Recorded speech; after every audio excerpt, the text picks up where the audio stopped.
Imagine sitting down to write your very first novel, and the result nets you $1 million book deal, film rights, and a screen adaptation. And that is the reality for our next guest. Elan Mastai is the screenwriter. You might know best for The F Word, but you're now going to be hearing a whole lot more about him because of this book.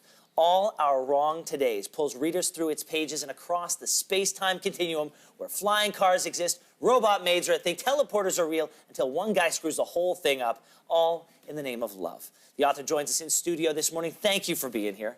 Thanks for having me. Okay, I'm going to say this right off the top, and I was telling you during weather. This is my favorite book that I've read probably in the last 5 years.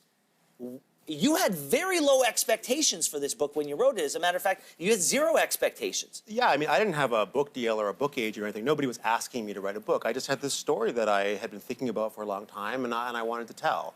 So I took a little break from writing movies, and I sort of, made this gamble, basically. Okay, so I'm the guy who hasn't read this book. Pitch me this book.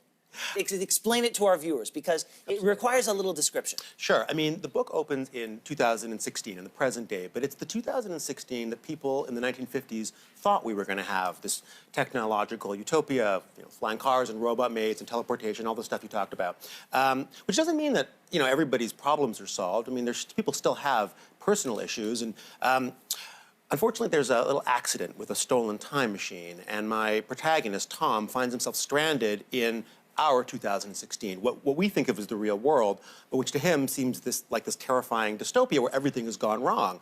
Of course, things get complicated. He wants to desperately get back to the way things are supposed to be, but over the course of his story, as he kind of gets to know these other versions of his family, the woman he loves, even himself, he's a different person in this world, things start to get a lot more complicated. Now, is it true that all of this story came up because you didn't get a jetpack for your 9th birthday? I mean, it seemed like a terrible, truly like a travesty, really. Yes. Yeah, I grew up, my grandfather was a huge science fiction fan. He had this incredible collection of old sci-fi from the 40s and 50s and 60s, and I loved all that stuff. But even as a kid in the 80s, and I grew up in Vancouver, Expo 86 was like a huge thing for me.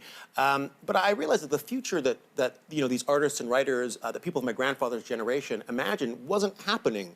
Every birthday I'm opening that. This box does not seem large enough for a jetpack. But in order for science fiction to work, it's got to feel like science fact, and that means a lot of research for the author. What did you have to bone up on in order to make this feel as fantastical, sure, but real?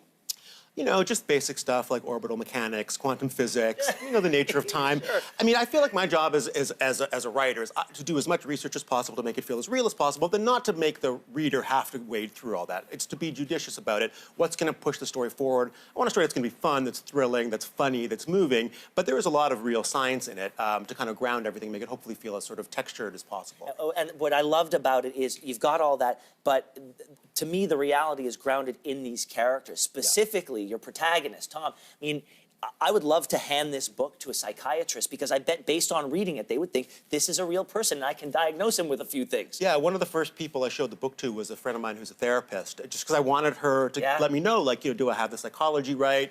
What would be your interpretation of this character? And so that was actually super helpful. That's really funny you said it, because that struck me as well. Well, we talk, obviously the science and the technology gets a lot of attention, which is great. I love that stuff. But I mean, I take as much care with the psychology and emotions of the characters. I mean, I feel like just as much research goes into time travel and alternate realities as goes into who these people are, what makes them tick. Because really, I mean, that's why anybody reads a book. You don't read a book for jetpacks, you read it because you fall in love with the characters. Meanwhile, you were a screenwriter who decided to take a stab at a book, and as you read it, the chapters are short, they're almost scenes in and of themselves. Did you approach writing this book as a screenwriter?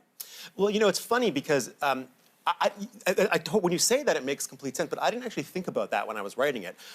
Like a lot of people writing their first novel, I worked on it on the side, evenings and weekends, it was a labor of love. I have a day job, it's an uncommon day job, I write movies, but I wasn't always writing the book. So each chapter originally started as just like that day's work. But I like the aesthetic, I like short chapters, I feel like they're satisfying. Yes. I feel like it adds pace. And it was only late, like when you point out, oh yeah, they're the size of scenes, I'm like, that makes sense. It was probably my comfort as a screenwriter, I just didn't think about it at the time. And one of the chapters is nothing but a string of 4-letter words. Yeah. That must have felt good. Yeah, it was great until I had to narrate the audiobook. That's the kind of thing when you actually, I narrated the audiobook, and that's the kind of thing you don't think about when you're writing it. You're like, one day I'm gonna have to sit in a studio and actually say this out loud. And you are going to screenwrite the big screen version of this. Yeah, I sold the movie rights to Paramount, and Amy Pascal is producing, and I'm working on the script right now. Well, I'm looking forward to that too. Can I come to the set? Yes, please come. Fantastic. Yeah. I'm so happy for you. Thank you so much. All the best to you. The book is All Are Wrong. Today's Elan Mastai. Thank you so much for being here.